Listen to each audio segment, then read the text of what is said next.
Molovay'dan herkese merhaba. Adobe Illustrator ile yazı dilimleme nasıl yapılır onu göstereceğim. Programımızı açıyoruz. Daha sonra klavye üzerinden T tuşuna bir defa basarak yazımızı yazalım isterseniz. Ben buraya kanalımızın adını yazacağım.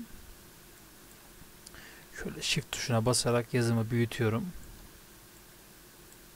Evet. Daha sonra yazıma bir defa tıklıyorum. Tıkladıktan sonra sol tarafta bulunan Type kısmını seçiyorum ve buradan Create'i işaretliyorum. İşaretledikten sonra şuradaki kareyi seçiyorum ve şöyle ortaya gelecek şekilde çizgimi çiziyorum. Şöyle. Daha sonra yazıma bir defa tıklıyorum ve yazımın opak ayarını %15 yapıyorum. Aynı şekilde üst kısma da tıklıyorum. Oranın da opak ayarını %15'e çeviriyorum. Bu işlemi yaptıktan sonra hepsini bir defa seçiyoruz. Seçtikten sonra klavye üzerinden Shift M tuşuna bir defa basıyoruz ya da şuradaki ikona bir defa tıklıyoruz.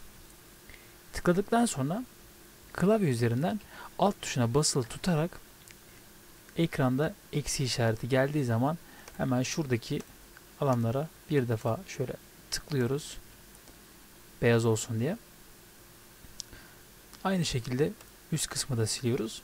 Sildikten sonra şöyle gördüğünüz gibi ikisi bağımsız oldu.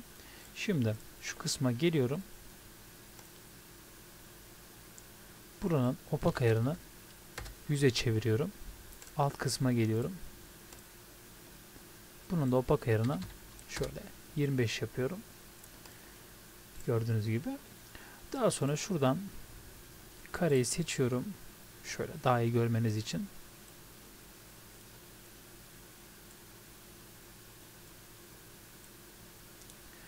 Yazımızı üst tarafa koyalım. Şöyle.